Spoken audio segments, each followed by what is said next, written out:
my job is very low brain minimum. It's a very easy thing. I've done it for so long. It's become second nature. But and you're a male escort? Yep. Every day. What do you do? I wipes down the loads. Yeah. I'm a load manager.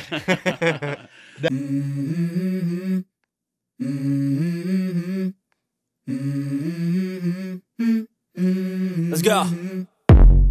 I wake up to a little bit of drool on my pillow, feel like it's gonna be a bad day. Welcome back to another turns out kind of gay episode. Absolutely gay episode. Absolutely gay episode. If this doesn't work, intro suck dick. Subscribe. Tell your neighbors. Tell your mom. Everybody. What up, Chris? Not much, man.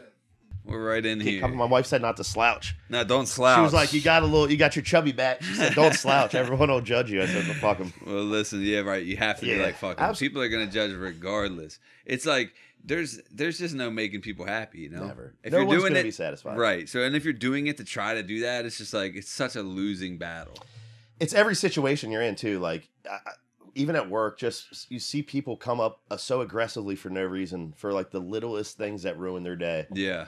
And you're like, why are you so upset? Like, yeah. I take it to the opposite extreme where I'm a people pleaser. Yeah. To the point where it frustrates me. To where like you'll do something you don't want to just to make them happy. Yes. And it's not even, when I say them, you don't even know. Some stranger at the fucking gas station, you know what I mean? Yeah. It'll be anyone, bro. And it's like, I'm like, I try not to shame any parts of me, right? But it's like, stop being such a coward. Because when I think about it, it's like, what am I avoiding, right? The slight uncomfortability in that 2-second conversation, 10-second conversation. Yeah. It's like, that's really all it is. I know. And at the end of the day, you'll replay that conversation in your head. But if they won't think about it whatsoever in their day. Exactly. And I used to have it extremely worse. It's bad. Bite your fingernails? Not like that. It's like compulsive. Like, yeah, sure. That's the word. I had very bad anxiety, OCD. Like, how'd you get over that? I'm on medication. I've been on medication for like 2 years now. Damn, and you're still this weird? Yeah. it's honestly it's just freed me. Like, wow, I'm so curious about. I don't want to get into your meds, 100%. Right? But I'm just like, so I'm unmedicated, as if that's not apparent. Absolutely, right? Absolutely. But I hear from people who like, well, I hear both sides of the story, right? Where it's like they tried all this different shit. I never felt the same. Then I hear people that say literally, it felt like something like changed in my brain, where I was like, oh, I can be better. Dumb stuff doesn't bother me. Like, but you don't feel numbed out? No. Honestly, I feel like I'm a happier person. I'm actually more outgoing. Like, I've started. My kids are older now. I got a bunch of kids, 3 kids. Do you like them? Most times. Yeah. Like you said, when Mike C said you got favorites, there's favorites. Sure. You'll never say it out loud, but you that's put it in things, and you try not to. You try not to. I love all 3 of them. Well, of course, and that's what people don't get. When you say there's a favorite, it's not like fuck the other 2. There's just or one like I'm not feeding them as much. Just. I get him. You know, it's not like we get each other. Like, well, those are the questions that interest me, is the ones that we're lying about as a society. You know, there's so many things that we just lie about, or like even when it gets to talking about like inappropriate stuff. I even hate the word inappropriate, because it's like, who deems what's appropriate? Now, obviously, social cues. Yeah, exactly. Yeah, true. But it's like, you know, sometimes, and I'm pretty decent at reading the audience, but I also like to kind of push that limit. So I'll say some things sometimes at work that to me seem like normal conversation. Look, I don't even know what. I don't even have an example, but let's just say you were to bring up like eating someone's ass, right? Yeah. Or sex in general. Some people shut down. In general. Shut down. And it's like, bro, everyone, the reason you're here is because people fuck. Yeah. It's like that everyone gets so uptight about it, and it's like, and then God forbid you talk about suicide or pedophilia or like these, if you even say the words, it gets uncomfortable, 100%. It's like, so I do a podcast with my buddy Chris. Yeah, what's it called? Drop the name. If Hustle&Speak podcast. Hustle&Speak. It's on TikTok. That's like where the most people are. I knew the name too. I just wanted you to plug. Yeah, absolutely. Hustle&Speak. It's me and my buddy Chris. I met him through sports. Good guy. Yeah, he's a cool dude. I don't know him well, but we've talked. Cool dude. And like I said, it's one of those things like, we're 2 podcasts in Pasadena where it could be like, society would be like, oh, are they competing? Like, and it's like, no, like, Mike C's my buddy. You're my buddy through school. No, I'm saying like, no, we're competing. Oh, are you? Yeah, no, we Mike just don't C know was it? like, fuck you. Right before you came in, Get dude, out he of was here. Get out of here. Nah, man. Like I said, it's one of those weird things. I don't cheer for people to do bad. Like, I mean, neither. I don't get it. Well, there's like the famine mindset they call it, I believe. Yeah, right? but there's not enough for both of us. Like exactly. they can't because they listen to yours. They can't listen to me. Well, that's the thing. There's a surplus. Yeah. There's not a famine. We have some people There have is. that. But not of attention. Not of attention. I have more time, I guess, than most people. And I'm just saying, there's not a famine of attention. Yeah. There's enough attention to go around. We're looking for people to watch, right? Yeah, there's absolutely. enough people. I just want people to click. It's crazy. You don't even need to listen to the but whole there's thing. enough of that. Yeah. There is enough of that. People act like there's not, like there's this competitive thing. It's like with other electricians, right? I'm an electrician. Yeah. And I have a very good friend who's an electrician with his own company as well. And it's like, I'll send him work. He'll send me work. We work together on stuff. Yeah. There isn't this, sometimes someone will know both of us, right? Because we're friends. And they'll feel uncomfortable on who to call. Yeah, and they'll say that. They're like, I don't know which one you call. I called like, a random guy because they couldn't choose. Yeah, it's like, we don't care. I don't take it personal. You shouldn't. I agree. I agree. I mean, but the mentality is like there's not enough to go I guess around. it's one of those things that it would only really suck if you were like really struggling and those people knew it and then didn't like throw something your way. You know, I don't expect anything to be thrown though. I'm professional, oh, dude. Man, I do it on mine every week too. No, so. I could give a fuck. Edit it out, Mike. See, I can't handle that. He's like definitely not gonna edit that out. But yeah, the feast and famine is. There's enough to go around. You just have to want it. Yeah. And that's kind of what our podcast is. I try to get people that motivational. Right? We have guys on that like the one dude has a Lambo. He pulled up in this like what? Yeah, GMC. What's he do? He's a fucking scammer. No, that's white collar crime, baby. That's why he's got a fucking scammer on those credit cards. Yeah. He bumped into me one day. Exactly. My credit was stolen. That's how you met him. He was putting. Well, he has my identity. I might as well talk to the guy. Yeah, we got our iPhone. You're set up. No, so what? He pulled up in a what? He pulled up in this big GMC Denali like pickup truck. So not the Lambo. Not the Lambo. Okay. But when Chris mentioned the Lambo, he was like. He had 6 kids in the house. Chris has 5, and he had a nephew there. And in the house you're doing the thing in. Yeah, they were hanging out in the house, and he was like, "Dude, my kids were kind of pumped about the Lambo." It was 10:30 at night. He was like, "I'll go back and get it," and you could tell he was dead serious. Like, so Chris expected him to bring the Lambo. We thought he cleared his driveway out. He doesn't even clear like when I come there. Why did he think he'd have the Lambo? He just assumed it. Yeah, because this guy has one. Yeah, the dude has a shop and he has a bunch of cars, cool cars. It's a shop around here. It's in Glen Burnie. You want to plug it? All right, well, it's on my podcast. Listen to my episode. But it's Scotty. Scotty was cool. Scotty was a good dude. Shout out to Scotty. Multiple ventures, inspirational kind of guy. Yeah. So we just talked to those guys, and like, it's not all inspirational. Like Chris has had dudes that were like drug addicts that like got out of that. Like, hold on, how is that not inspirational? No, that's a hustle. That's what I'm saying. like, it's not all that inspirational. No. People like, who drug themselves out of the depths of hell. It just that's what I'm saying. It's not like, that inspiring. He has everybody. Like, it doesn't matter. I took offense to that because I'm a drug addict. That was personal. I'm an addict, but I know that I'm an addict, and the hard stuff scared the shit out of me. Like, I will dabble, but I can't go too dwell in because I think everyone has an addictive personality. Yeah, absolutely. I really do. I'm a fat guy. Food. I'm just saying, whether they indulge in certain things or not, everyone has their vices. Yes, vices, and not even their proclivity to be more.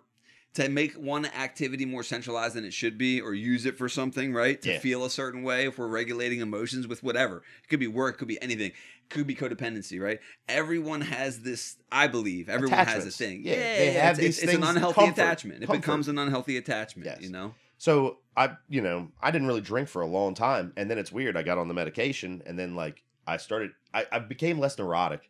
Yeah. Well, that's the goal, right? That was the goal. It's like it slowed my brain down to where like, I want to know what it is. You'll tell me after the podcast. I'll say it. I'm on Lexapro. Okay, I take Lexapro. Perfect. Yeah, I take it every day. Some people are, and I get it either way, but good. Because I don't care. I'm genuinely if it makes me feel better, I'm genuinely curious. You know that, right? Absolutely. I'm walking around with a broken brain. And here's the thing too, and admit there's a fine line. It's not that you need to admit. I didn't work for 7 weeks. Okay, right. Because I was in like my brain put me in such a. I literally felt like I was in the most toxic. Panic situation. Do you know what was the precursor? I have no idea. What started it? I have no idea. Not the precursor, but the onset? Nope. How did you notice it?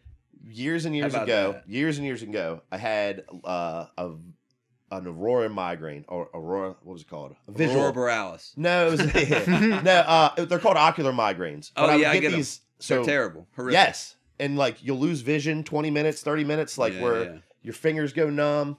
I got one time as an adult, and I didn't have migraines for a long time.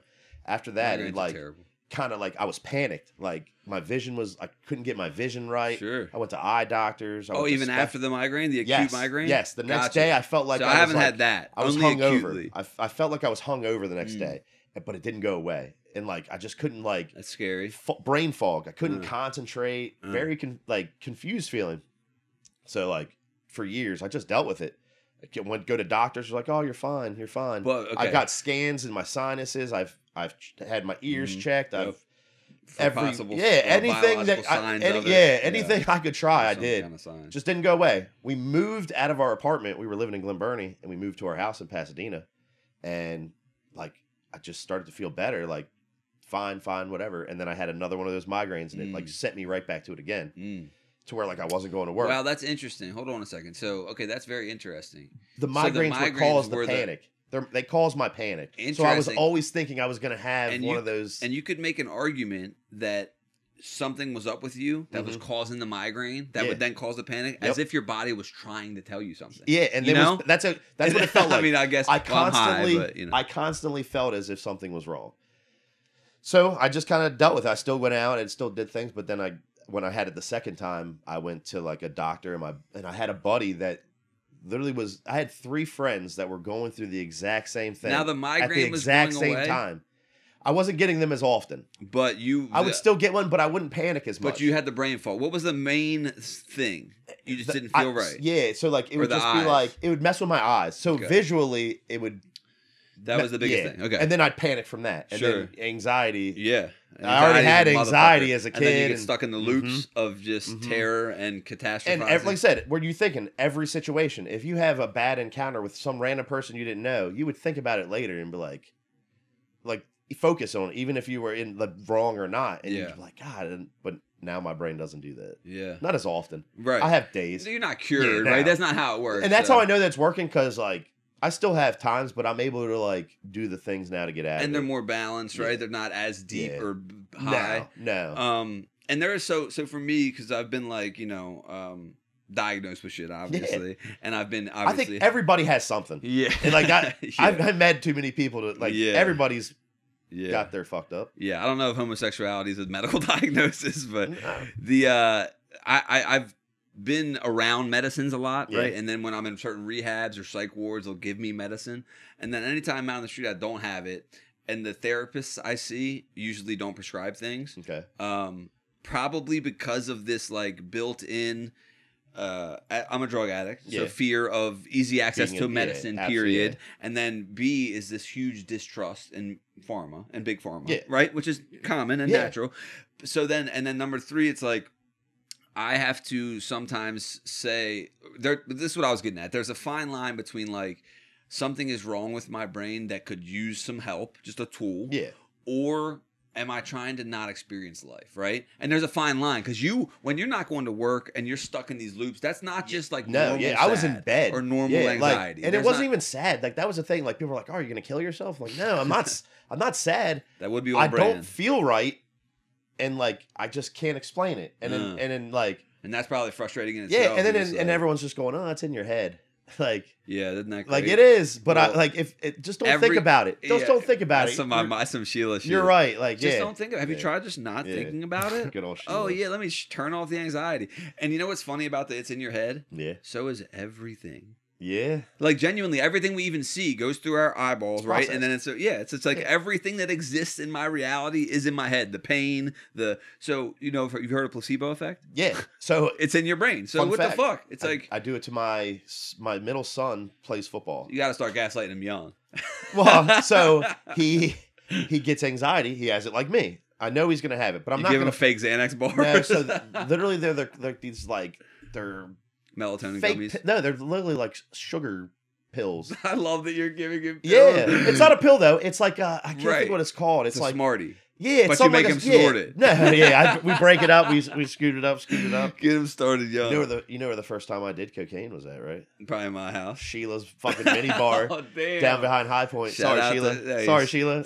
Well, she's not gonna be mad, is she? Nah, right. nah. She knows. She don't listen. She didn't expect anything less. Yeah, fuck no. She's like, oh, is that all they were doing down there? It was only twice. There was that, and then I remember one time at a big party, the cops came to the back sliding glass door, and they were knocking on the door. Sheila's? Yeah, and there was people everywhere, and we were like hiding behind the bar. So listen, and the cop was like, "I see you." Yeah, like, so we don't care. The house was full of people. Yes, we had heard, if you don't answer, they can't come in. Yeah, so we just they're banging on the front door. We're just like, nah, fuck that, yada yada. Yeah. I'm trying to get a house full of 50 people. Yeah, it was massive. A lot. Both floors. It's a split floor. Everyone floor. There's nowhere for people to go. You said hiding behind the bar, but there were so many people not. We behind weren't the hiding. bar. We were just standing behind. We just couldn't get out from behind the bar. In the back of the house is a glass door with no curtain. Nothing. Right. So the cops just has his flashlight. It's like this. Right in, it's literally looking into us, and we're all like, shh. Yeah. He's like, guys, I'm looking at you.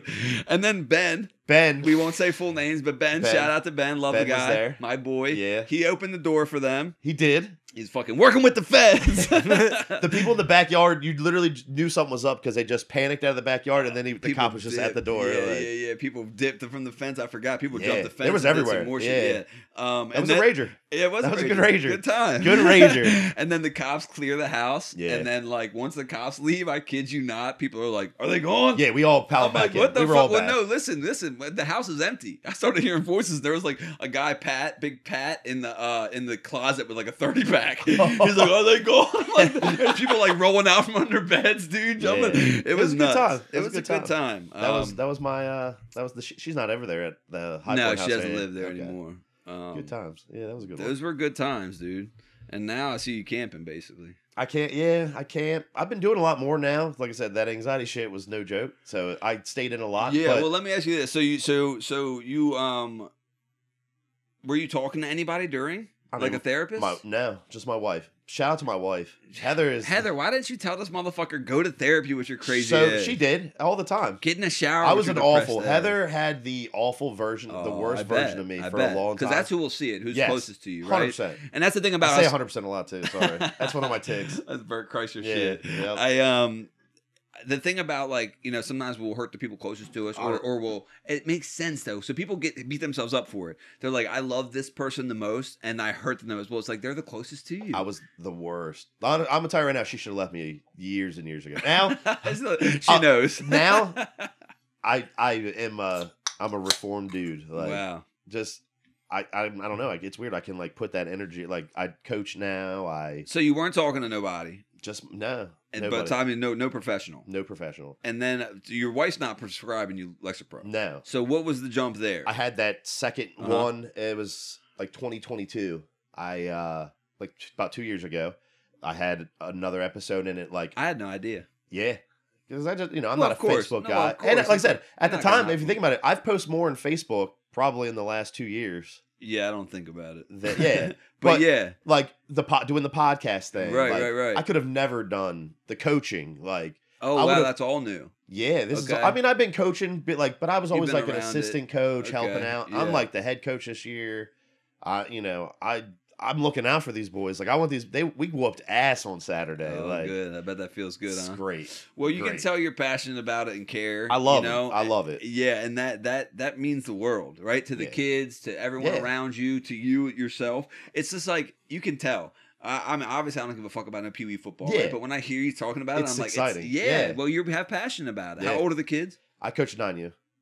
That means 9-year-old. Yeah, I'm sorry. Okay. Yes, 9 and under. That's okay. It's not an abbreviation. It's an it's initialism. It's initialism. He listens. Shout out. I do. I'm a regular listener. So how long have you been doing it, coaching? So I've been with the Bucks for 4 years now. But I was with South River coaching baseball and stuff. Okay. Landon was into baseball. When we moved up here, he really didn't do football. COVID happened.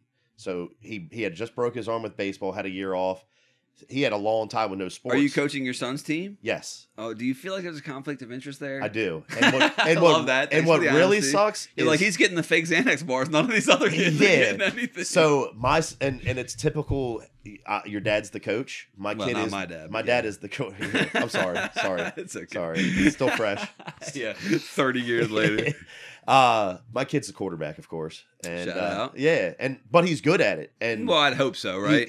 And I didn't want. He wanted to be receiver, and I had to let him know, like, dude, you have to do what's best for the team. You're white. You're not going to be a receiver for long. Not many, but it's Pee Wee. True. He'll move to tight end when he gets older. Yeah. There you go. Hopefully, he's a big dude like myself. Right. Not as fat though. You hope he's just bulky. Exercise. He does well, but he's tall. He's tall and skinny already. Yeah. So he's been playing quarterback and like. Now, did you start coaching where his team was and follow him up? Yes. Okay. So I was. I hear with that Flag. happens a lot. Yeah, it's actually what happened. I moved here, and when Landon was with the older coaches, I didn't. I wasn't with them. I wasn't around here. I met one of the dads of one of Landon's teammates on that, and he was the flag coach, and my other son happened to be on that team. So both of our sons are the same age. Right. Both ages. So I helped him with that, and year after year, I kind of just did something different and kind of moved up. Last year, I coached with a guy, Justin. Me and him were good buddies, and he stayed down with his kids, so the team was open, and they asked me to step in. I said, yeah, absolutely. Like, that's tight. And yeah, it's a good time. Yeah, I guess you feel like, are you going to keep following your kid up? I didn't really do exceeding football, I played football up to mid high school. And right. But what's your point? How's that relevant to the question? I'm not going to continue to teach him until further than I will. went. You lose your skills. Yeah. I got you. Yeah, like I'm only going to go up to a certain age, and then I'm going to go back down to that my other. Sense, I have another young son that's in the flag now. Yeah, I'm not going to hold him back because he could be good. You don't know. He trains. He hits it every day. Like really? Yeah, dude.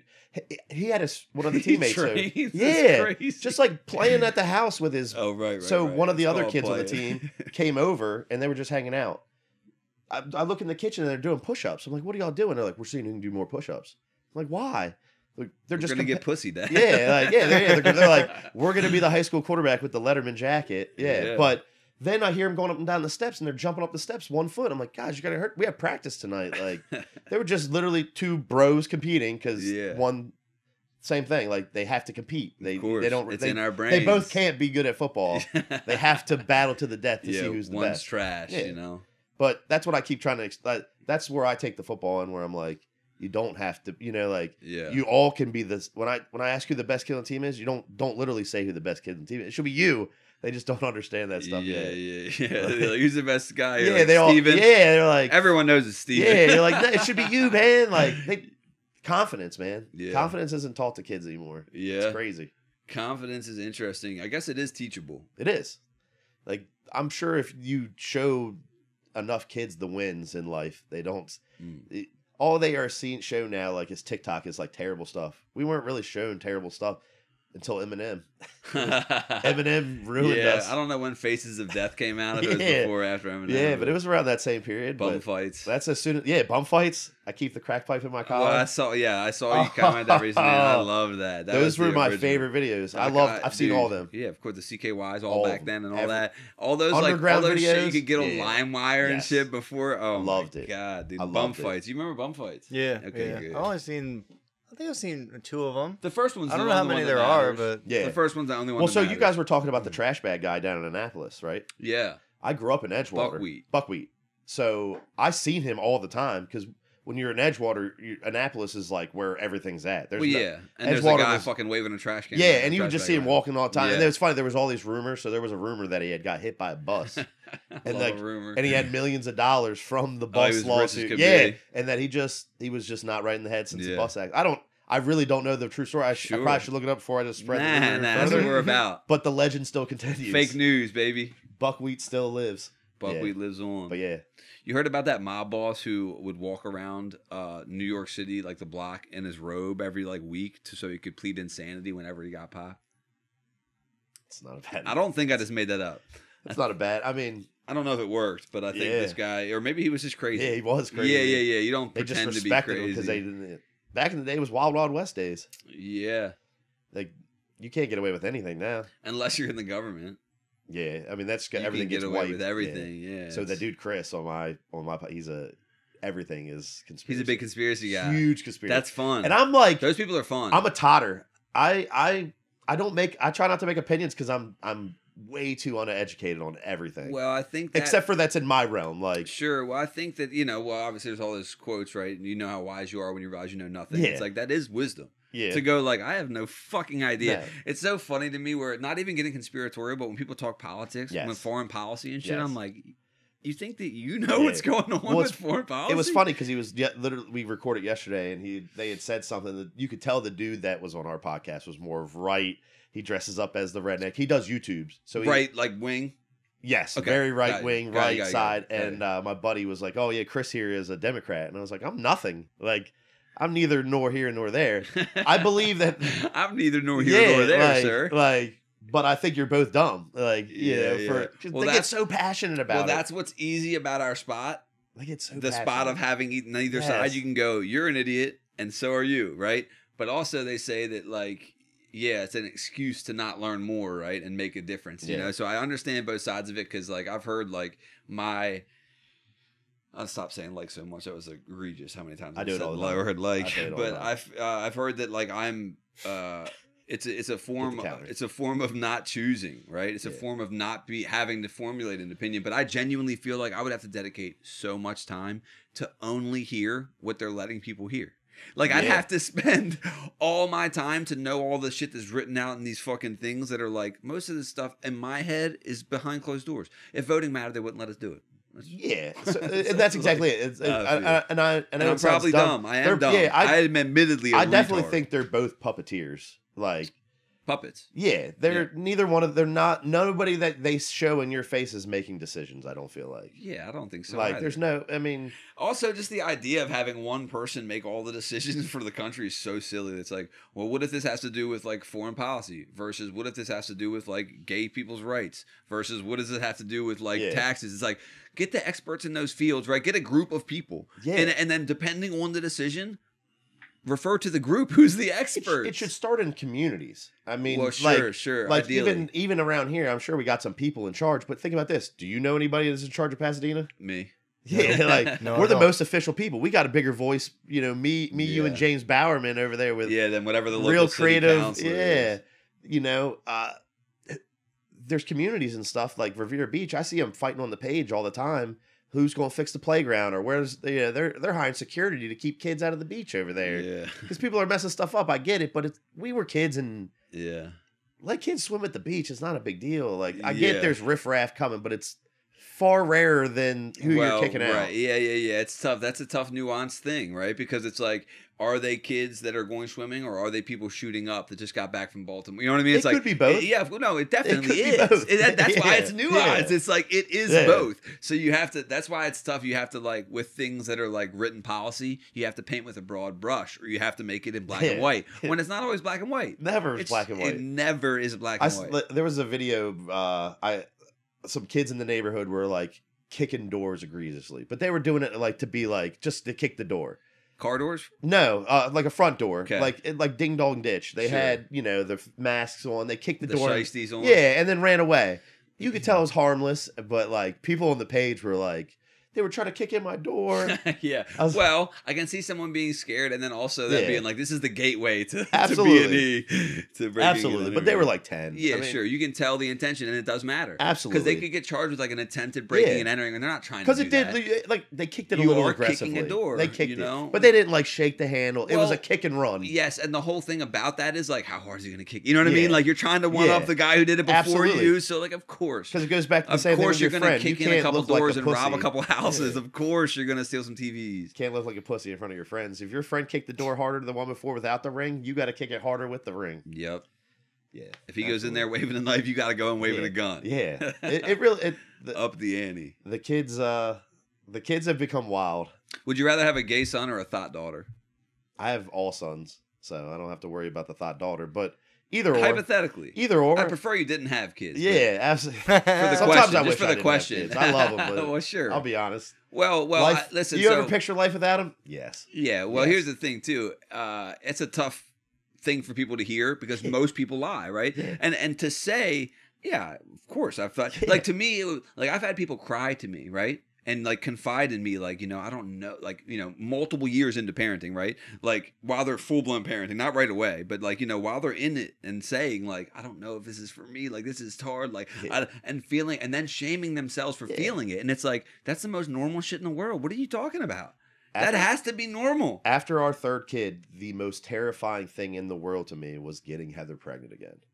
Like, why would the fourth matter so much? Because it was just like, it was every time we got to that barrier out of like starting over, we just kept starting over, and it just felt like it became a loop. Like you're like, oh, cool, I got a kid. We went 5.5 years between our first and our second. So first one came, and like we did it for 5.5 years, and we were like, all right, cool, like let's have a second. The second one was planned.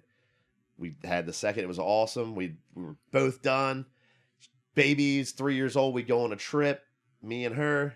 She got fucking pregnant on the trip. First trip we went away without the kids. I like how you put it on her. She got fucking pregnant. As if you weren't there. She was the birth control. She was in charge of the birth control. That's what society does. That was the birth plan. That's what the fucking. That's what the. That was what she wanted to do. What's the word for guys that run the world? Patriarchy? Patriarchy, thank you. Okay. I was saying I was doing the patriarchy? Opposite. Yeah, that's the patriarchy. Yes. We put it on them. We put the onus on them. Don't make birth control for men. I'm going to redeem myself. Good Chris. You know what Good Chris did? What did Good Chris do? Got a vasectomy. Okay, baby. Shooting blanks? Never have to worry ever again. Love that. You hear that? Best thing I ever did. Sucked for like day and a half. Nitrous trip was fun, but... Nitrous trip's always fun. 30-minute of nitrous. Dude, any legal, official, I'm allowed to get high thing is pretty cool. Take advantage of every time? Yeah, why wouldn't Absolutely. You? Yeah. Absolutely. And they said, got there, they were like, did you take the volume? But I had heard that don't take the volume before you go because they may offer you the nitrous. And I was like, nah. They were like, you interested in the nitrous? I said, yeah. They were like, your insurance doesn't cover it. It's going to be $100. I was like, shit, $100? You need $100. Here's a $10 tip. Like... And it was cool. It wasn't that bad. 30 minutes in and out. So it says here that vasectomies are almost 100% effective at preventing pregnancy, but not right away. It takes at least 2 months for your semen to become sperm-free. Yeah, I had to jerk off a bunch for a while. Darn. At what point, though, are you in the clear? Like 3 months? You wait 3 months to be fucking... We didn't wait... Well... You know what I'm saying? We didn't wait 3 months, but... We had one scare, but it was like a year in, so that was like what was weird, and then we haven't had anything since. It's also reversible. It is. That is definitely the worry. Like I bet that's maybe why I'm not so stressed out anymore. Now that I think about it, that's probably why I came out of my closet. He said it wasn't the Lexapro, it was the vasectomy. Yeah, it was just because I had the panic after the vasectomy, and then the Lexapro.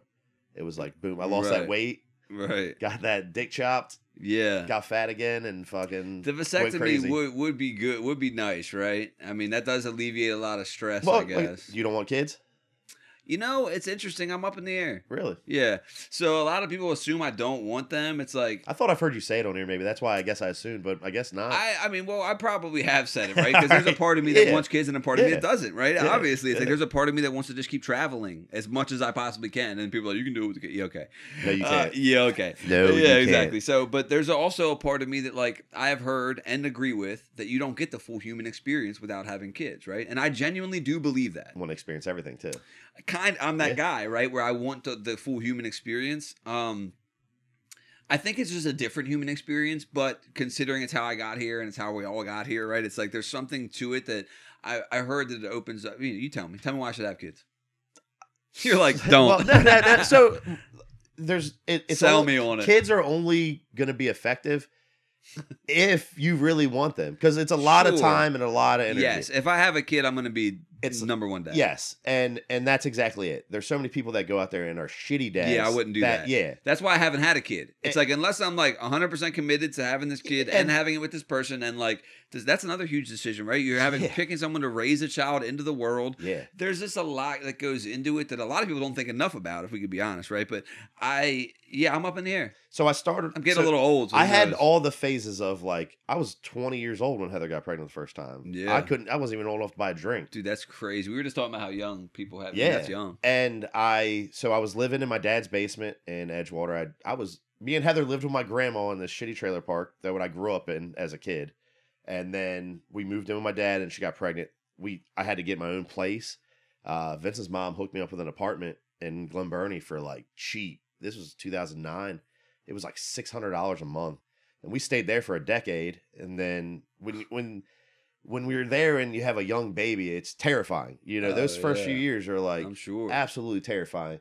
But then he gets older and you're able to like, those moments are like exciting. You just get the connect, actually. Yeah, the new things. Like baby, they don't really do much. Those first, you're literally changing shitty diapers. And eating. Yeah, like.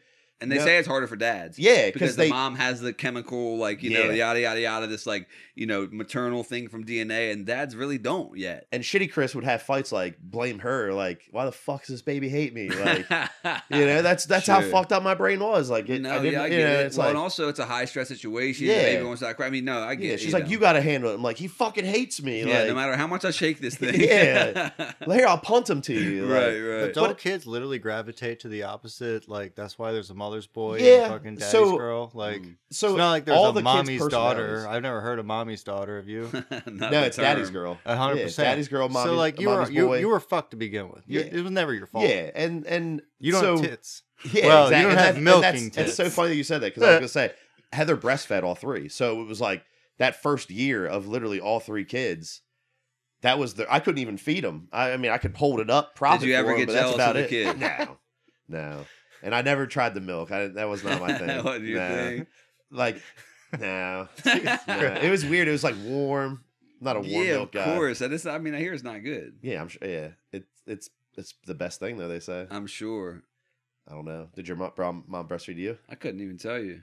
Do you know? No, I don't know either. I assume she. It's funny though because people now like know. They're like, yeah, my mom breastfed me. Like, why do you know that? Well, it's a point because of pride she did it for way too long. Yeah, yeah. You're 10, now you're 7 feet tall. Did you ever have a person like that was around you that had a kid that they breastfed for way too long? No. Really? No. So I had an aunt that I'm not gonna say her name. I love her. She had this friend that was like probably mildly retarded. Should not have had kids. No offense. I did not mean that in a bad way. Oh, man. You said mildly. Dude. Mildly, yes. Mildly's fair. Yes. Also retarded isn't a negative I'm word. a 90s kid. I'm a product of the 90s. That's all you gotta say. Yes. Well, this kid would come up and literally lift his mom's shirt while we were like at events and like pop her tit out and just starts. And we would just have to sit around and act like it was completely normal. Let me ask another question that you may or may not know. 4 or 5. How long can you are you milking for? Like how long can you stay? As long as the kid's sucking? No. So Alex is 6. Or yes, he just turned 6. I want to say that she has gotten milk out of it if she does it hard enough. The fuck? I'm pretty sure she's told me that recently. Yeah. Yeah. You got to get those. So Chris has this thing where you can plug into your recorder and you can like do your Bluetooth calls through there. You can call people too. You should look into that too. For sure. Yeah, I'd love to go over there and pick you guys' brain about stuff. We want to have you guys, like I said, both of you guys, maybe love to interview you and have Mike Chill as the background. We'll set up a green screen for him there too. That would be funny. Have the same shit over there. Like you don't even know if Mike's in the room. Yeah. He's still at home. We're working remotely. Yeah. Mike's not even here now. Yeah. People think that we're in the same room, which is funny. It is, dude. I do like the setup. Like I said, You didn't know it was a full studio like this. I love it. It's great. Yeah. You know, that you pulled out the red carpet for me. You did. You didn't know I had the Lambo either, boy. The Lambo, everything.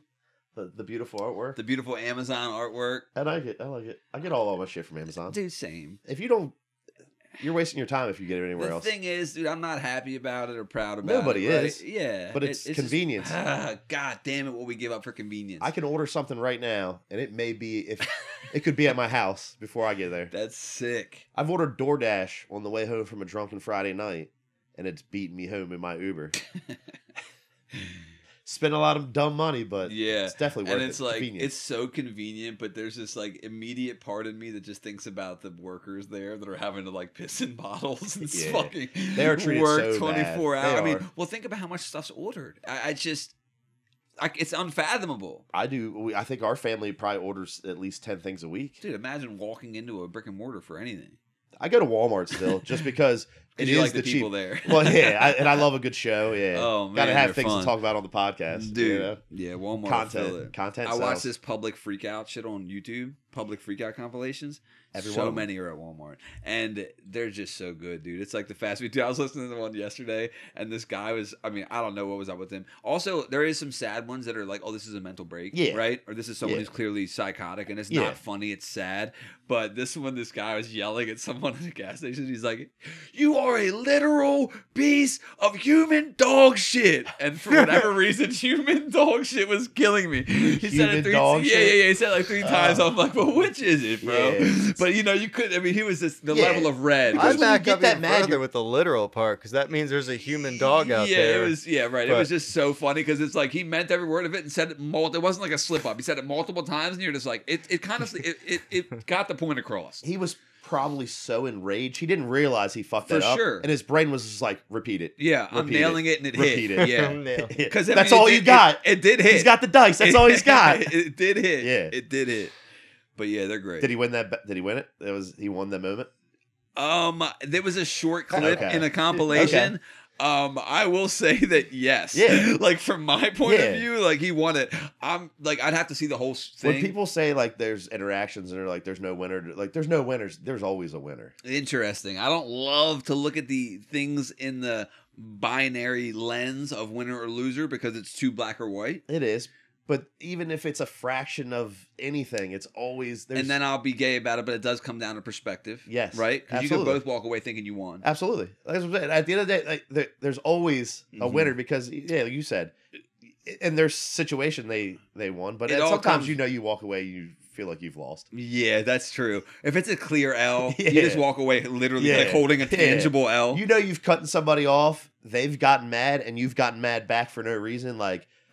I made a mistake. Like back on, and then you're pissed at them, but you're like, defensive immediately. Yeah, exactly. It's not even you; it's your nervous system. Yes, you're going like "fuck me, fuck you." Yeah. Like, you want to flip me off? Like, and I'm literally waving like, "Oh, my bad. I was on my phone, just like all of us."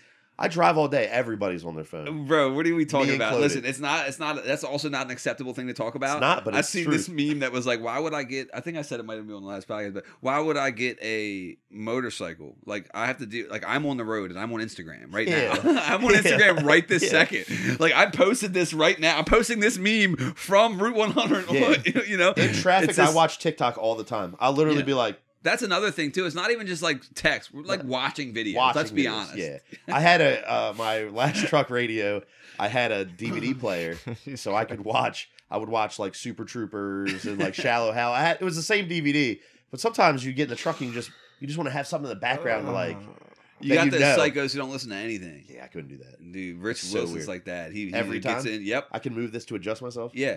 Right. Yeah, I think yep. Listen, like every time is crazy. But like, there's no reason to not do it every once in a while if you've got something you want to think about. I think it's healthy. To like, no, hear me out. Every once in a while, it's healthy. But it's also like, I got friends that do this shit too. Like, they just can't be in a room that don't have something happening, and it's just like, we are the thing that's happening. Yes. Just pay attention to the thing that is here right now. This is the thing. So when I'm out with people, that's like very Zen Buddhism of you. It's true. You're in the here and now. Pay attention to the thing, especially driving. You're doing the activity. Pay attention. Sure. Driving's not entertaining enough anymore, though. For me. That's how I feel. It's not. It's muscle memory. Yeah, So for my job that I do, I travel to all the grocery stores. He's like, you know how much TikTok I watch? so many days. Every 4 out of the 5 days a week, I sit in an hour of traffic. Yeah. I don't mind it because I get paid for it. And like I said, I got TikTok. I'm entertained. I love my job. Is very low brain minimum. It's a very easy thing. I've done it for so long. It's become second nature. But you're a male escort? Yep. Every day. What do you do? Wipes down the loads. Yeah. I'm a load manager. No, load manager is a pretty good name for a sex worker, bro. Did you just come up with that? No. I feel like I heard Feels like you did. No, I feel like I heard it from somewhere recently. Yeah. I might have stole it. Stolen content. Well, that's what everything we say. Yeah. You think we've ever said anything original? Never. You know how long people have been talking? Yeah. That's another thing. It's like everything I say is some fucked up amalgamation of like shit I've heard. Every joke that I try, I've heard it. I've played it out on my crowds. I use the same ones. Yep. Different places. Yep. Squad. So I don't feel uncomfortable in situations.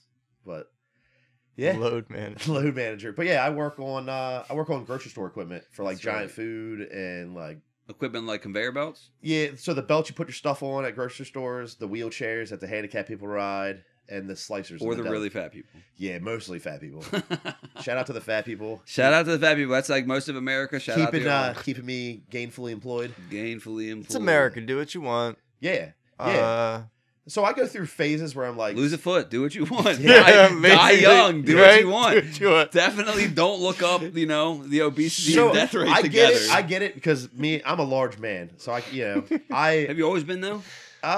No, I wasn't as a kid. Well, not as a kid, but I mean, were you built You to be had a a larger kid. guy? I've always been a bigger guy. Yeah, you seem to be a bigger dude. And people say like, Some "Oh, people you don't. carry like the nice fat way to say it is like, oh, you carry it well." Like, Yeah, you're you. fat, but I it's appreciate okay. it. Hold That's what they're on, there saying. are some people that carry it well. Yeah, I don't know. Do you think I'm a carry it well guy, or do you think I'm a slappy fat guy? Yeah, no, you're more carry it well. Okay, I all right. mean, Well, that's nice to know. But it's really about because like you, so I gained it back, which sucked. I had I was. What'd you do to lose it? Anything? I just ate well didn't eat like shit, didn't eat like a pig, That's so hard to It do. is. Because when I wake up in the morning, I'm like, oh man, it'd be great, steak, egg, and cheese bagel. That's what my brain, when I wake up, I'm like, I wake From up. McDonald's? Yeah, that's the best. Baconator. Really? I don't. Dude. So the sugary things, like, you'd think as a fat guy, like, oh, he loves sugar. McGriddles and stuff, not my, I don't, weird. You want Baconator's not sugary. It is sugary. Baconator? Yeah. No. I thought you Baconator. I thought you said bacon McGriddle. My bad. No, Baconator. Baconator. Oh, yeah. It's the only thing Wendy's has, honestly. Yeah, it's to me, delicious, in my opinion. But that's just Yeah, I'm not. Wow, you really said Baconator the first time? Did he? Yeah. God damn! All right, It's cool. Put it up on I screen. fuck shit up too. So like, Chris you might, G is an idiot. Nah, I'm a mumbler. Yeah, no, Baconator's. I love all the fast food places, But the I would eat breakfast fast food one, every not meal, that fucking burger. but I know that I shouldn't, so try not to. Yeah, well, so there's people who will eat fast food and feel it. Yeah. I don't.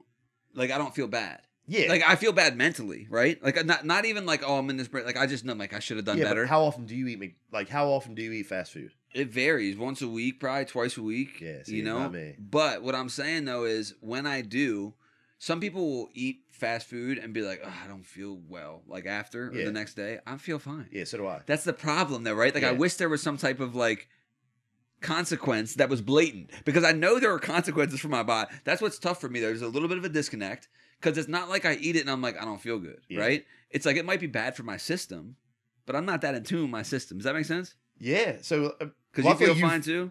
So I feel fine, but then if I eat enough of it, right. if you gourd, honestly, it's when I overeat, right. and that's my biggest problem. Is I'll overeat things. Like I don't eat bad all the time, but if I go to a steakhouse, I'm gonna get a big old steak and a baked potato, and you got to. Though. Do you guys get heartburn and indigestion? No.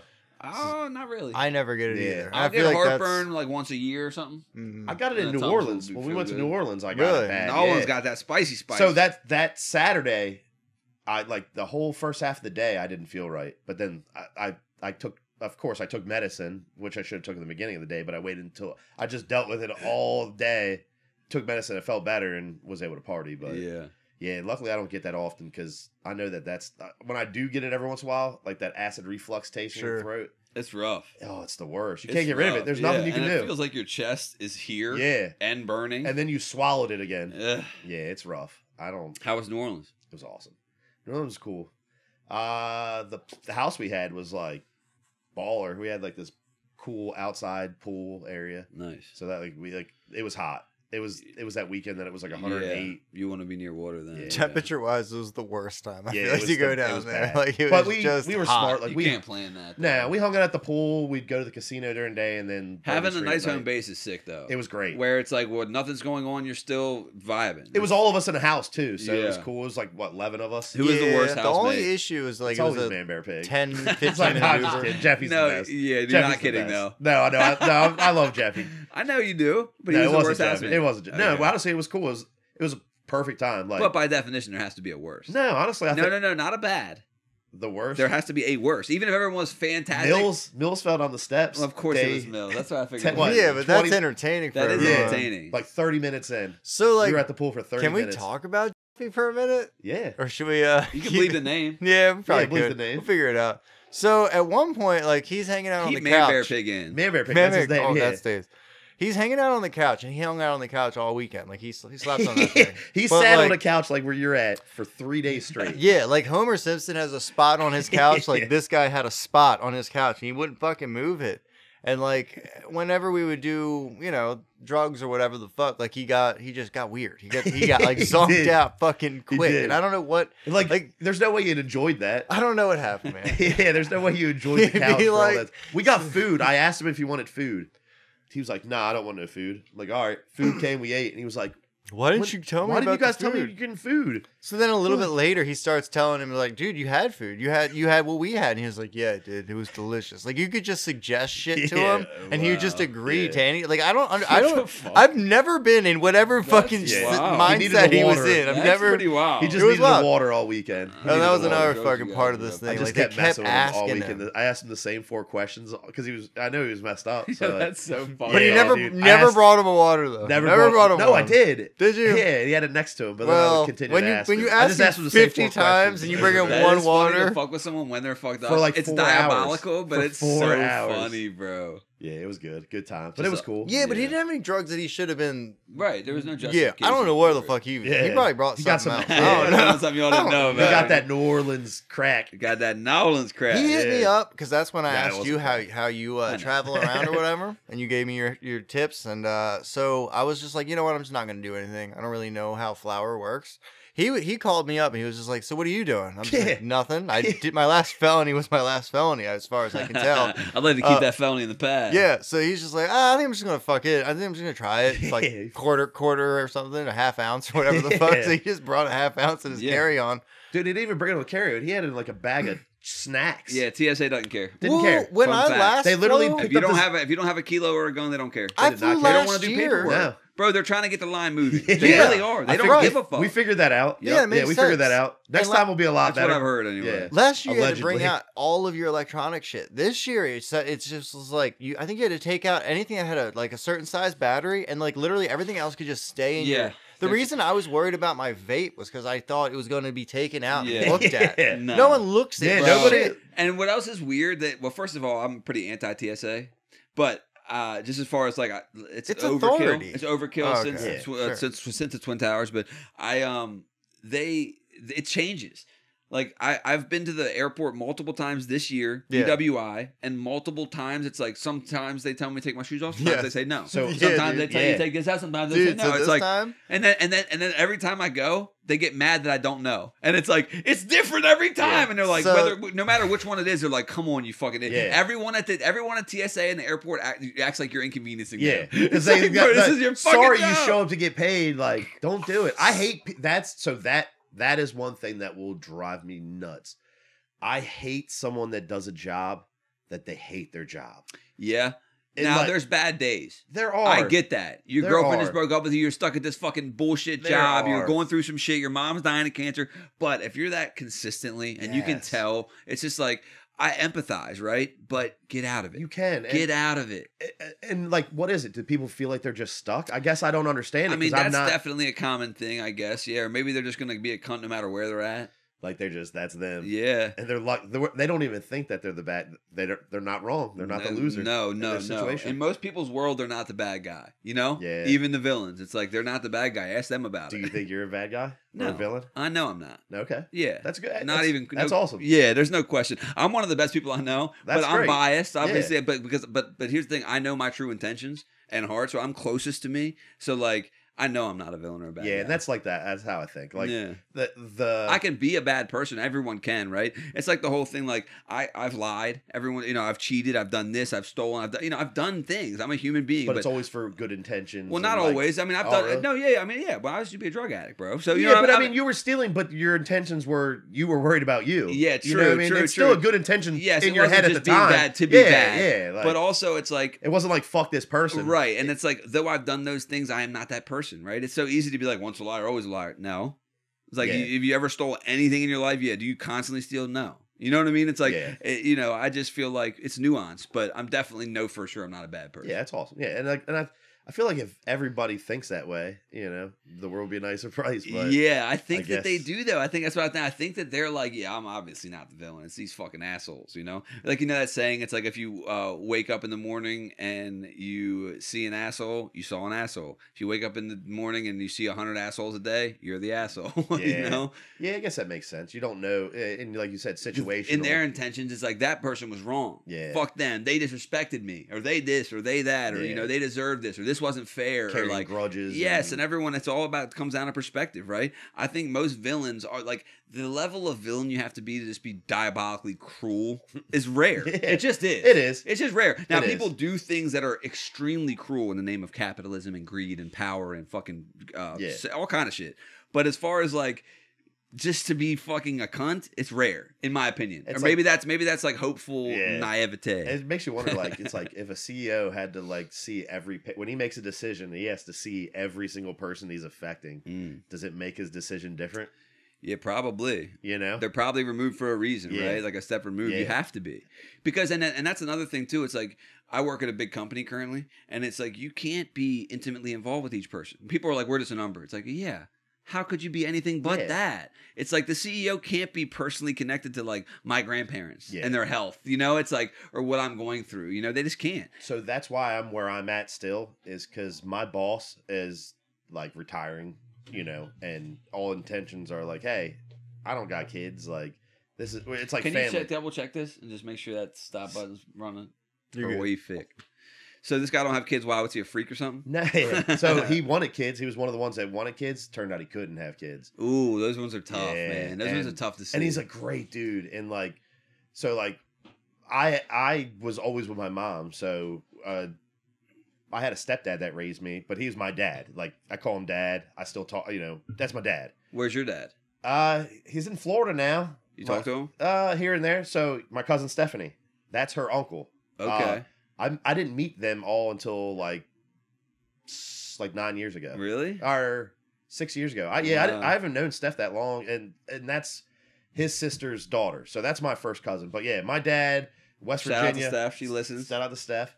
My dad lived in West Virginia. My mom moved to Maryland, met my dad that raised me, and just pretty much told him like, hey, I got this. And my stepdad just raised me as his. Did your dad have like a problem with anything? No, he just no. Was like... I mean, I think he was like an alcoholic and shit, you know. Sure. Like, but I don't know. I always heard he was in and out of trouble, right? You know, he regular riffraff. Yeah, you know, cool dude. Like I said, I've hung out with him. You know, we're buddies. Like I see him at family parties and stuff. Like Steph's mom will have cookouts and stuff, and we all get together and. Cool dude. Yeah, he's my buddy. Like I said, he's not my dad. I don't really know. But no resentment. I can't call him now because. I mean, it can't change anything. Yeah, like what can I do? Yeah. But my dad that raised me, when him and my mom divorced at like 13, I was living with my grandma in a trailer park. I didn't talk to him for years. Like, it was kind of, you know, I guess they didn't have the best breakup, and I was at that point I was her son, kind of contentious for sure. Yeah, that puts you in a weird spot. Absolutely, this and it puts him in everyone. It puts him in a weird spot. Everyone, you know, everyone, and it was mom, weird. We had a weird relationship for a long time, and then we like. Kind of, you know, like got older and we're like, same thing. It is what it is. Like we can be cool now. Like, and so we're close now. And my kids see him. That's their Does he have kids? My stepdad. Like, did he have children with my mom? Yeah. Oh, so I have two sisters. Gotcha. I have two younger sisters with them. Gotcha. And then my real father though did have two other sons that are younger. But they're fucking up too. Really? Yeah, man. West Virginia, man. I feel bad for them out there. The pill problem and the drug problems out there are serious. And people don't realize that because it's not very populated. Yeah. It's like, oh, it's just a bunch of hillbilly shit. It's like, the drugs are bad. And they grew up poor. So it's like, oh, you know, it makes it that much easier. Oh, wow. Poverty has something to do with drug use. Yep. Wouldn't you know it? Yeah. That's like Heather's mom. You know, that's why Heather's the way she is. Like, damn, how is she? Like, just won't, golly, like, you know, I think she's all fucked up, brother. Like just like, you know, just tries to be the best mom she can. Oh, she's the shit. She had she her means mom. in a good way. Yeah, gotcha. yeah, she's the shit. Yeah, her mom was such a fuck up that she wanted to be. Yeah, well, that's what's interesting about parents who fuck up. Yeah. You know, kids can go a lot one way or the other, and they usually go extreme. It usually is pretty extreme. It's not cut and dry. Yeah, it is wild, and it's hard, dude. There's nothing you can do right. No. You know what I mean? Yeah. It's like if you hug them too much, you don't hug them enough. Yeah. It's like no matter what it is, dude. bro. No matter what it is. Yeah. And then it's like with the sports, you see a lot of parents push their sports streams onto their kids, you know? And it's like, bro, I've seen, look, I mean, obviously I'm a little skewed because I watch true crime a lot, but like I'll see a kid like, you know, I've seen a kid who murdered his father after he was in college and like got kicked off the football team because he didn't have like the heart to tell his dad. He was so afraid to tell his dad. Yeah, he said his dad kill his dad. Yeah, he said his dad only would even it was a lot of he would only even speak to him about sports. Like if it wasn't about sports, his dad wouldn't even talk to him. Oh, that's. I mean, it was fucked up. Obviously, that was an extreme example. Yeah, that's it. But yeah, I mean, you're gonna fuck the kids up no matter what. Hopefully, they don't kill you someday. It's funny that you say that. Like it's those are the two things that I do wish that like my kid doesn't grow up to murder anybody. Oh yeah, that would be such a tough call. That's another thing. One of the true crime, you hear them call their parents sometimes and say it. Or the fact that like, dude, this one I watched, this guy killed someone and he fled and they had the pictures of the truck and the dad went to the police station. He's like, I think this is my kid. He's like, I hate to be here. A woman was dead. It was a road rage incident. This woman was shot in front of her like 9-year-old niece. It was fucked up through the windshield or whatever. But I was just thinking, bro, my dad would never. My dad would never go rat on me, bro. I don't give a fuck what I did. I'm not saying that's good or bad. Yeah, I mean, not no matter what I did. I don't know. I could. He's not here, but I don't think my dad would rat on me no matter what. What do you think the percentage of parents that do though? That's a good question. And here's the thing: I'm not even saying he's wrong. No, I'm not. I'm just saying my dad wouldn't have done it. I do think that's the correct, morally right thing to do is a woman's dead, but it's not going to bring her back. I think what I would have had it done is I'd have been like, all right, look, you're already in this truck, kid. Go as far away that way as possible, and I'm going to send him the other. And I'd be like, oh, he must have told me wrong. And then whatever happens, happens. Right, fair, right? That's one extreme. Or you tell your son, turn yourself in, bro. You need to. But don't go to the fucking police, bro. I think I would have the conversation like you said. Talk like, to the kid and you got to turn yourself in. You're going to be fucked. Don't say I called you. I have no knowledge of this. Because you want plausible deniability, right? It's like, so what were the other things? Don't be a murderer. And I would never want my kid to be a drug addict. Yeah, of course. Yeah. I think those are the only, like, they could tell me literally anything else, I feel like, and I wouldn't care. But, like, those two things, I don't know why. I was just trying to think of really extreme, horrible things they could tell you that aren't those two things. No, I mean, there's tons of them, but it's like murder is one of the top, and like child molester. You know that's all in that. Yeah, an evil person or a drug addict. Yeah, like right, and then.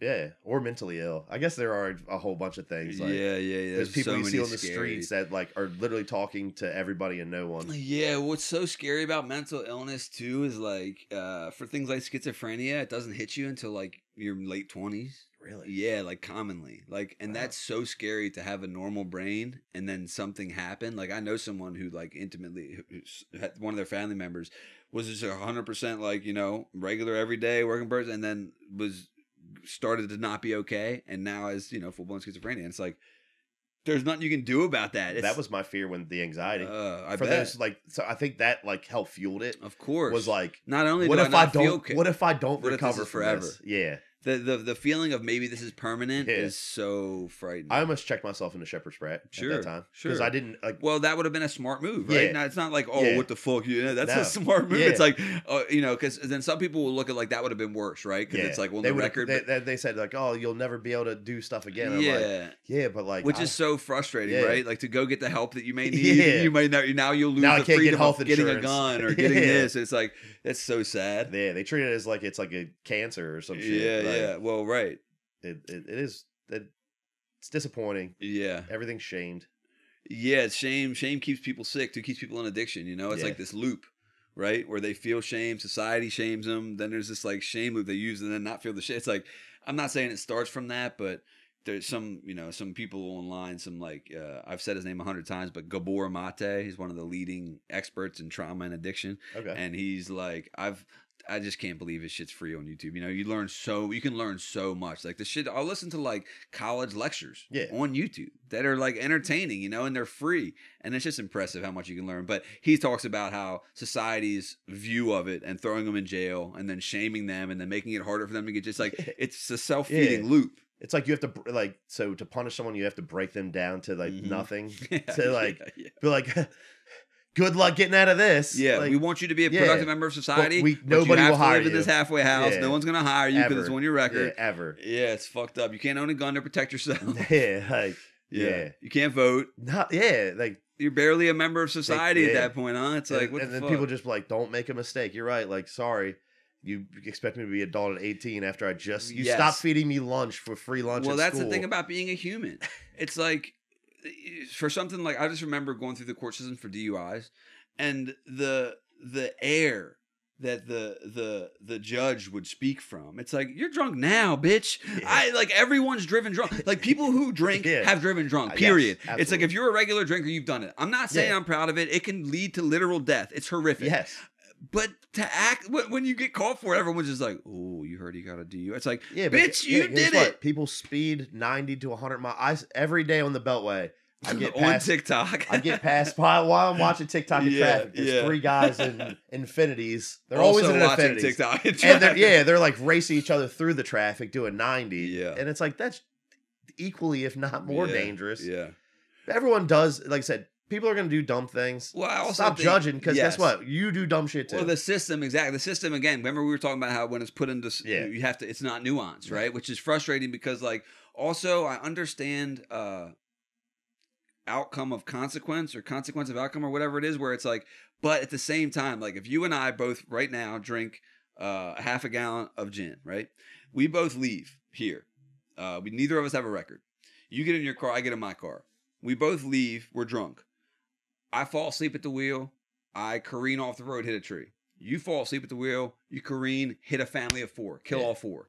You go to prison, I don't. Yeah, for the rest of my life, we did the exact same thing. I'm not saying you should get off or I should go to prison, but maybe somewhere in the middle. It's like, we did the same thing. Yeah. And what people will say is like, well, if you were the family of that, it's like, I would hope to have enough wherewithal to know, this guy Chris, who I don't know, he didn't mean to kill my family.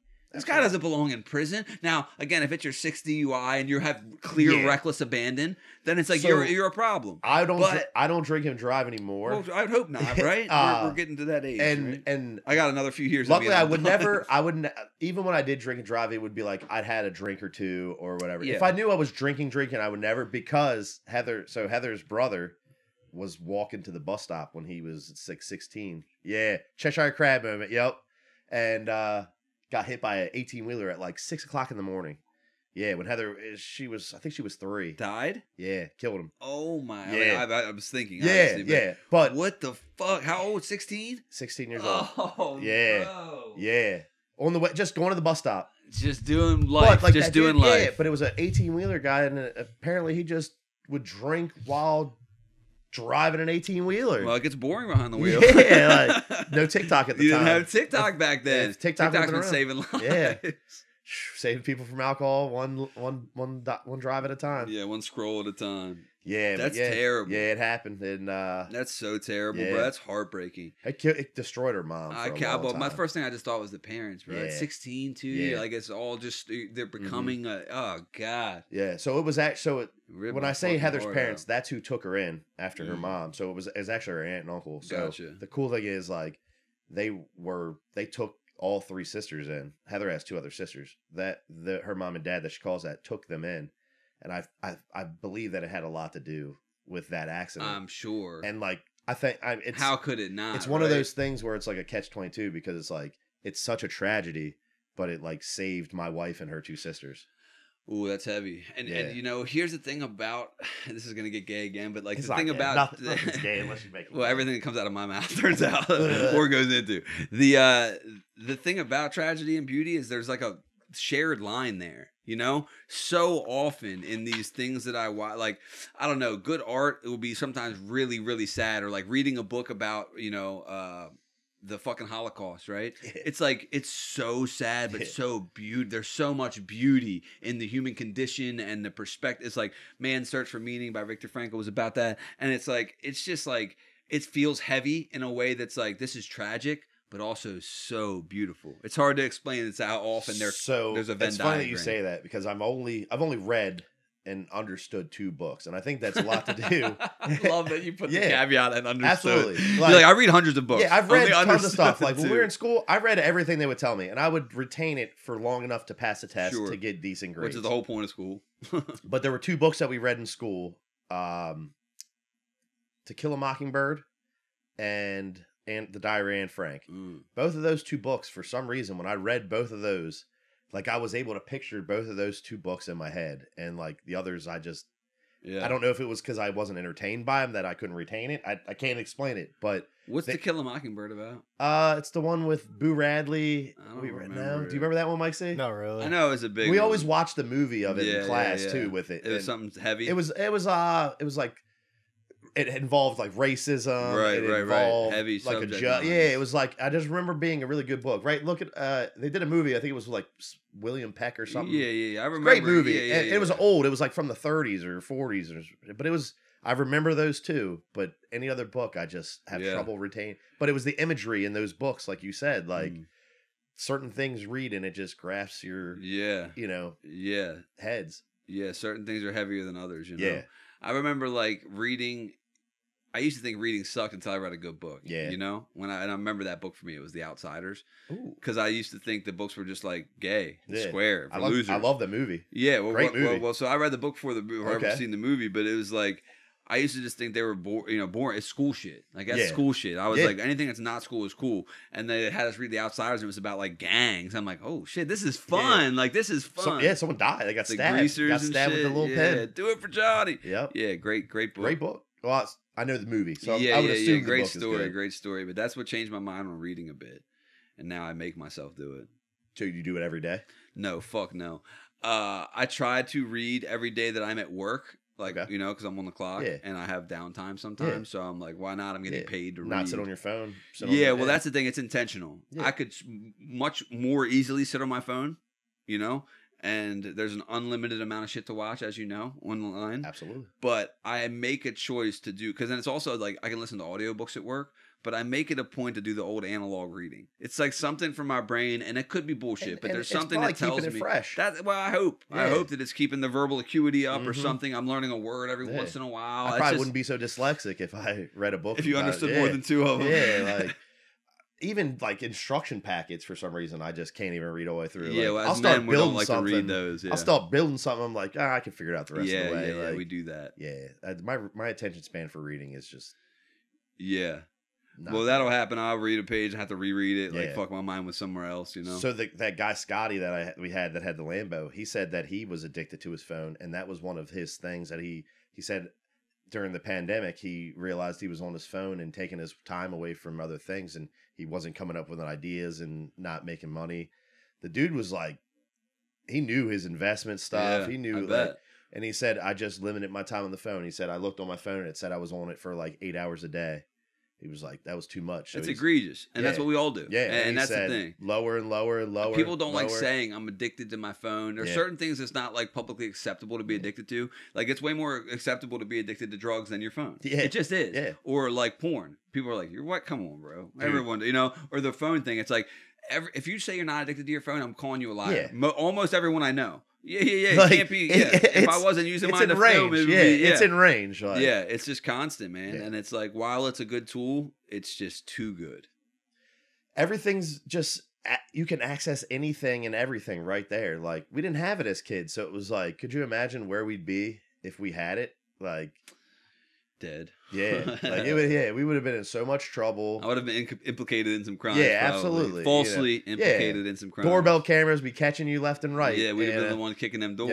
Yep, absolutely. But yeah, man, we made it out. We're stistill rocking the Pasadena. We're still rocking in the free world. The dirty Dina, repping the Dina. I almost got Pasadena tattooed on my knuckles at one point. Did you? Mills has the Northeast Eagle. Does he? Yeah. I didn't realize it was that Northeast Eagle. That's what he said. I was always. Did you know that, Mike? Say? Yeah, I mean, I figured that's what it was. Yeah, it's what Northeast. I said, man, he hasn't seen really that patriotic. I mean, he's patriotic, but not like overly. Yeah, I'd probably get the Pasadena, like the way they have that Sick and Tired logo. Mm-hmm. I'd probably get like that way on there somewhere.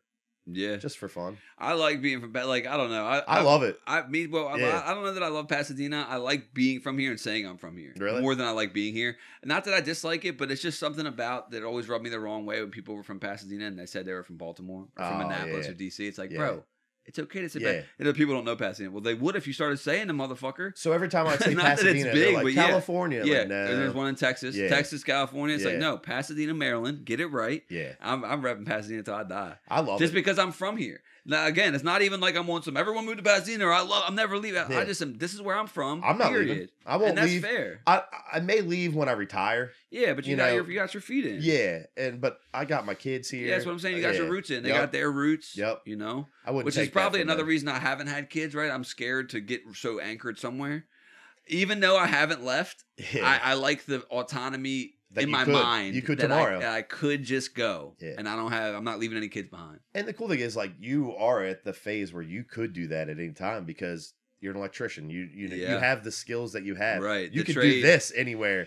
You just might have to have Mike C literally remotely. No, he's coming. He's coming? No, if I'm leaving, Mike C's coming. Nice. Wherever you put him in the trunk. But that is nice about a trade is it's transferable. Absolutely. There's nowhere that doesn't need electric. That's the same with me. Like my job will never not be there. Yeah. Like I have a skill of random things to fix. And what's nice about yours is it's niche. Yeah. That's what's good about it. Like, there's not a lot of competition there. Yeah. So there is a lot of competition getting more and more. But they're not like good at what I do. Yeah. Like I specialize in these little things. Like these companies like do the floor, the lights, the things. They stretch themselves so far they're not able to do everything exactly. great. You're a specialist in those things. Like if your slicer goes down, I'm most likely gonna fix it while I'm there. I'm not gonna have to order a part. Right. Like I got it. Like I used to do that. I used to slice. Do you? I did. Yeah. At Mars. Okay. So it was probably one of the slicers that I'm sure I do now. I'm sure. I've been doing it forever. You ever see somebody cut their finger off or something? Not finger off, but I saw a dude get the top of his arm, like literally deep, like chunk. How the fuck? I guess so he was cleaning it, and he had the sharpener. So these old models used to have a sharpener that would come on and off, and he had it off, and it literally leaves like a half moon chunk of blade.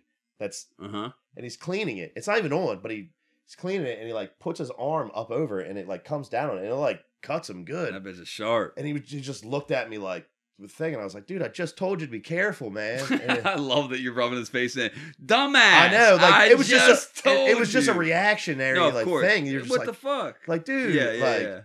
That's a good way to put it. A reaction, rather than a response. Yeah, he was just so white. I was like, I just grabbed a paper towel. He held it, luckily it was just quick. It was nasty, bloody, but they had to disinfect the slicer and all. I've gotten myself like. Sharpening, here and there. Nothing bad, knock on wood. But would you rather be blind or deaf? Shit, probably deaf. Probably deaf. Because you could like see and be able to write. And you ever had a wet dream? I don't know. That's a no. Yeah, I don't think so. I think that's a no. Yeah, if you don't know. I don't remember. Recall. Yeah, not that I've none that were like, you repressed your wet dream. Yeah, they were that fucked up. I don't even want to know what they were. Where you're like, I can't even tell people about the dream world I created. When I was younger, I would have these, that dream where you like piss. You piss your pants. Sure. Well, like apparently it becomes reality. I would get up and like walk to my closet. Places. Yeah, it's common. And you hear about it. People open I did drawers, it for a long time. Yeah, you're like, I did it last week. So a few years ago, I had one of those piss dreams. Oh shit! Yeah, I was pissed in the closet. No, not in the closet. Just like woke up and caught myself fucking starting to piss. Dreams are weird. Carl Jung. God damn it. Carl Jung is like, have you heard of his name? He's like one of the fathers of modern psychology. Okay. Like the Jungian method, all this shit. He had this book called The Red Book where he had like a dream journal and was trying to interpret them. Dream interpretation gets really weird. You're going into your subconscious mind, right? Yeah. Which is not operating with the same conscious mind. So you really can't be, I don't know, some people take them too literally in my opinion, and I even think trying to interpret them gets a little reachy because you're guessing. It's a lot of guesswork.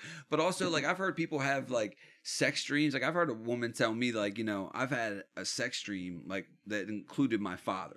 And I don't want to fuck my dad. Like, that's disgusting to me. But it's like... where the father had intercourse with her? Or I think so. There? I think so. Oof. I think so. And here's the thing. It's like, she's like... Is that like a suppressed relationship? Well, that's what she's like, what does this mean? Like, she's like, there's nothing attractive about my dad. Like, and I'm like, look, I personally, and I don't know if I said this to make her feel better, but I do kind of feel this. I don't think you can put much weight into that. No. I don't think that means you want to fuck your dad.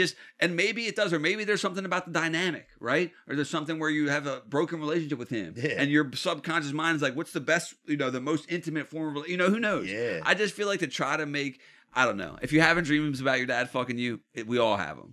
No, we don't. No, we don't. All right, well, me and that one chick have. Mike C, you got? No, I don't think I've ever had that dream. Actually, hold on, wait. You had a dream like having sex? I'm kidding. I thought like maybe. Oh, hey. No, I was kidding. I mean, what the story I just said was real, but no, I had one about that. Like I smoke a lot of marijuana, I don't really remember my dreams, but I know that when I'm not smoking marijuana, if I go like a couple days without smoking, they come back heavy. Yeah, like people don't know that. Yeah, intense dreams. Yeah, but yeah, I don't like. I smoke a lot. It helps me go to sleep. So I'll smoke a little before I go to bed and wake up alarm like, whew, okay, cool. Like, but that's my favorite sleep. So I feel like sometimes like when I dream, I like a lot. I don't wake up rested. Yeah, no, for sure. It's like you've been going the whole time. Yeah, like you were running a marathon. It's weird. Yeah, it is weird. Dreams I come home and like take a nap. Like dreams are so strange where you're just like in this alternate reality that you can't remember somehow. Yeah. Although it's in your mind. Yeah. I've had panic. Like I've woke up panicked from like intense dreams. Like you ever have dreams of like siblings and like their limbs are falling off and like weird things? No. I remember as a kid having like weird dreams. Like I've had the one where you're underwater punching and you can't hurt anybody. Oh, yeah. You never collected on like when you were talking about like sex dreams, I'd always have dreams where like it would start, but I would never get to hook up in the dream. Okay, fair. And it was just like such a letdown. Art imitates reality. Yeah, like, what the fuck? Yeah, right? Someone will touch it one day. One day. One day. Well, you have proof of at least 3. Yeah. Those are the only 3 times in existence.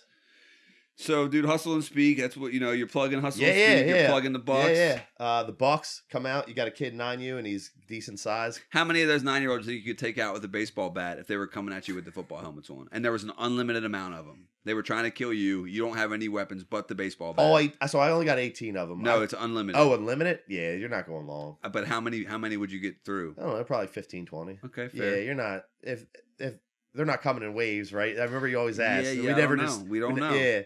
I mean, all at once, you're only going to get probably the group around you hurt. If there's waves of 5 or 10, yeah, like I could take, that's what I'm saying. Like if it was my team, I'm faster than all the kids on my team. So like I can hit one, run a little bit, hit one, run and you know them, so you already want to hit a couple. I know their weaknesses. You're like, this one has a bad knee. Like all I got to do is get low, and they're not going. Yeah, you have intimate knowledge of their weaknesses. I know what they can do and what they can't. Yeah, I can take them all. And what they can't do is kill you. Yes, and that's what you got to know as a coach. Absolutely. Well, thanks for coming on, brother. Yeah, man. Hey, thanks for having me. Appreciate you. Oh, that got awkward. We fucked that up. Awkward. Well, we're awkward people. Yeah. Thank you. Tune in next week and see if I've killed myself. If this doesn't work, I'll kill myself. Damn.